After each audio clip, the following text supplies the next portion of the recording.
One of the pictures that really helps me understand the cross is this idea of a great exchange that's taking place when Jesus dies. You may have heard the little simple thing about the cross, that what's happening there is Jesus is taking on himself everything that we deserve, and we get everything that he deserves. That's the exchange that's happening. And one little window for that is the crown of thorns that Jesus is given when he's being tortured by the soldiers. Obviously, that was given to humiliate him, to cause him pain. You know, you who claim to be the king of the Jews, we're going to mock you by giving you a crown not of gold but of thorns. But also there's a real deep symbol in that, because I don't know if you remember the story of Adam and Eve, but in the Garden of Eden, when they sin, they're told in Genesis chapter 3 verse 18 that as a consequence of their sin, the earth is going to be cursed and it will produce thistles and thorns. And so Jesus, in being given a crown of thorns, what that symbolizes is that the results of Adam and Eve's sin, in other words, the results of our sin and our selfishness and our turning our backs on God, symbolized by the thorns, are placed upon Jesus's head. And the fact that he's taking the consequences of our sin on himself is shown not just by the fact that he's given this crown of thorns, but also by the cry that he utters from the cross. My God, why have you forsaken me? Let me just read this to you from Mark chapter 15. It says in verse 33, "At noon darkness came over the whole land until 3 p.m. And at 3 p.m, Jesus cried out in a loud voice, Eloi, Eloi, lama sabachthani, which means, my God, why have you forsaken me?" And in that scream that he utters from the cross, you get an insight into not just the physical suffering that Jesus was going through, and that was utterly horrific, but also we get to see something of the internal suffering that he was enduring as well, because he's being separated in that moment from his Father. My God, why have you forsaken me? This is Jesus experiencing for the first time in eternity a separation from God the Father. And Tim Keller puts it like this. He says, it's helpful to recognize that the greatest agony that we could ever experience is the agony of losing love, right? And the more precious the love is, that maybe the longer it's been going on for, the greater the pain of its loss. And we celebrate today, rightly so, weddings that have been going on for 50, 60 years and things like that. But the greatest marriage in history, the longest marriage in history, is just like a tiny little raindrop in comparison to the Atlantic Ocean when we compare human love to the love that has always existed between the Father and the Son. They love and delight in each other forever.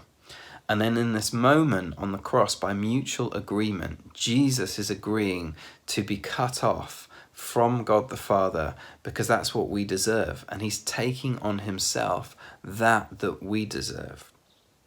And then this is what happens. We get given, just as he wears our crown, we get given his crown. So it says in 2 Timothy chapter 4 verse 8, "Finally, there is laid up for me the crown of righteousness, which the Lord, the righteous judge, will give to me on that day, and not to me only, but also to all who have longed for his appearing."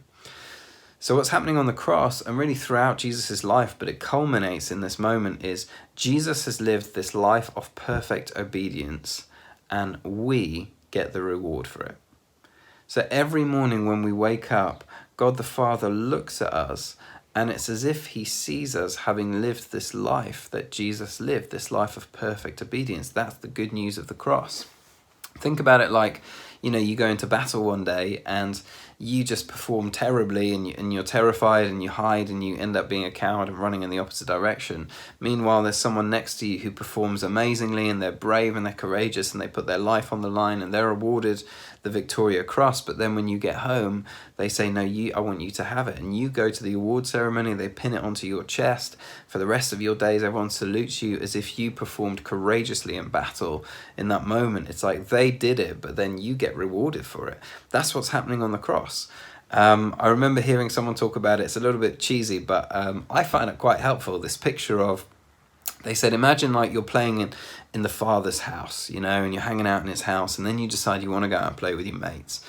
and the father says to you, okay, you can go out and play, but just remember, no muddy clothes in the house. And you say, yeah, okay, got it, no muddy clothes. You go out to play, and it's one of those crazy wet days, and there's just mud everywhere, and you just think, whatever, like, I know I'm not meant to, but you go for it, and you end up having this massive mud fight, and you're slinging at each other, and you just get absolutely caked head to foot in mud.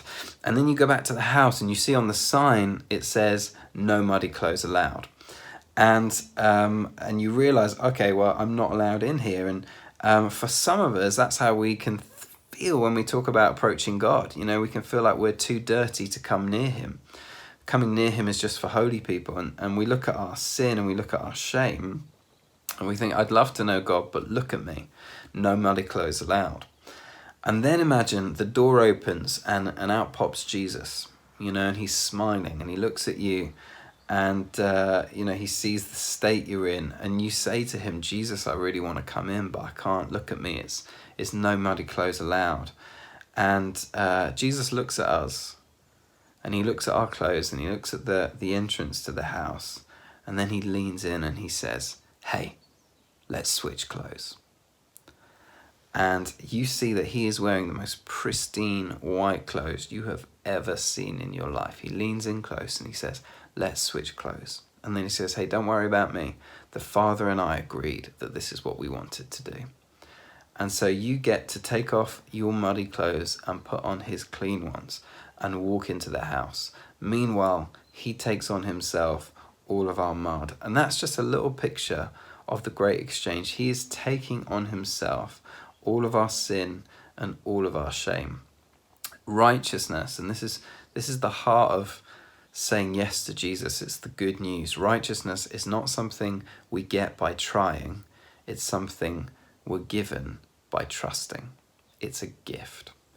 And God treats me, this is what I want to meditate on as I reflect on the meaning of the cross for me and for you. God treats me and you as if we've done everything Jesus has done.